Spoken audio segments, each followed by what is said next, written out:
our channel, become our patron. Visit patreon.com/Cycle Maintenance Academy. Hi and welcome to Cycle Maintenance Academy. In today's video I would like to show you how to install new crank arm and how to choose the correct one. But before we begin, as always, don't forget to subscribe to our channel and like this video. Okay, if you're ready, then let's begin. Before you can fit a new crank arm, you need to make sure that it is compatible. Crank axle interface. There are many different shapes of bottom bracket axles. When replacing the arm, the fitting needs to match the shape on the axle. Square taper. This type of bottom bracket axle has 4 smooth sides that slightly taper.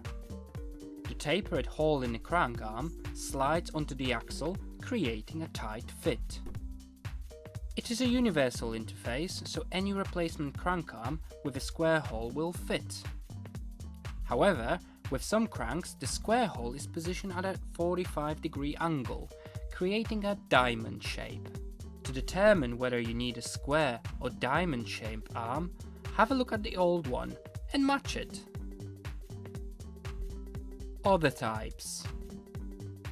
If the interface is anything other than a square taper or ISIS, you will need to replace it with the same brand and, in many cases, model as the original crank. Length. It is good practice to replace the crank arm with the same length to match the other side. The length is usually marked near the pedal hole. If the length is not marked, you can work it out by measuring the cranks from the center of the pedal hole to the center of the crank attachment. The measurements are always in millimeters. Color. Crank arms come in a few different colors, such as black, silver, grey. Fitting a different color won't affect the ride, however, some people might find it aesthetically displeasing. Installing the arm on a 3-piece crank. Square taper. Tools required: 14mm socket, 8mm Allen key. Clean the axle of any debris. Look at the position of the crank arm on the other side. Place the new crank arm so it sits 180 degrees from the other side. Place the bolt through the crank hole into the axle and start screwing in clockwise until it stops.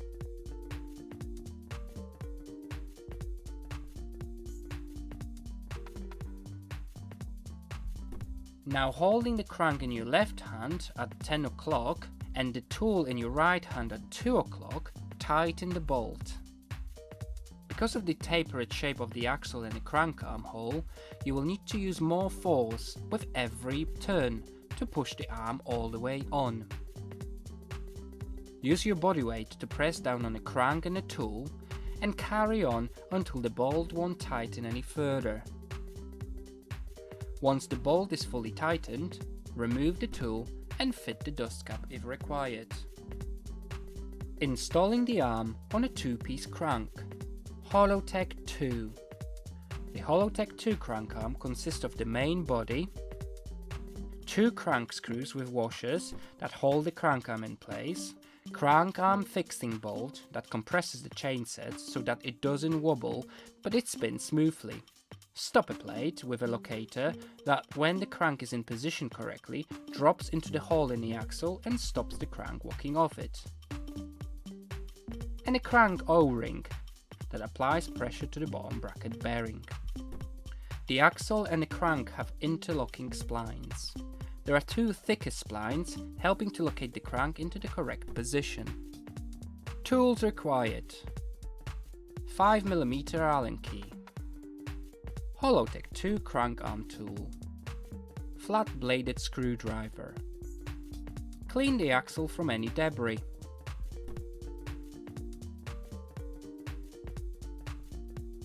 Have a look at the crank arm. If the stopper plate isn't protruding, use a flathead screwdriver to lift it up from the outer side. Stand on the non-drive side of the bike. Grab the right hand crank from under the tube and move it to 12 o'clock. You will see a hole on the top of the axle on the non-drive side. Grab the left crank arm and slide it gently so that the slot on the top matches the widest spline. Grab the crank arm fixing bolt and gently screw it into the axle, turning clockwise. Don't force it, as you may damage the thread. Now, using a Hollowtech II crank arm tool, tighten the bolt by hand, as far as it can go. Tightening it too much will result in compressing the bearings. Push the stopper plate into place.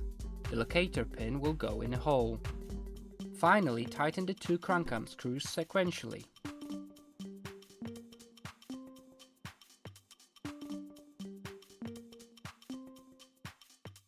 If you have a torque wrench, tighten them between 12 and 14 Newton meters.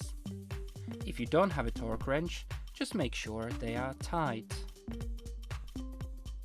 Installing a self-extracting crank arm. A self-extracting crank arm consists of the main body, a crank retaining ring that is threaded and fitted in the arm and works as an extractor tool, and a crank bolt that pushes the arm onto the axle. Tools required: 8mm, 10mm Allen key. Grab the left hand side arm and place it so that it sits 180 degrees from the other side. Make sure that the interlocking splines on the arm slide into the corresponding gaps on the axle.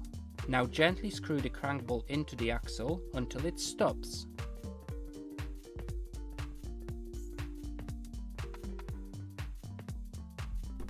Do the final tighten.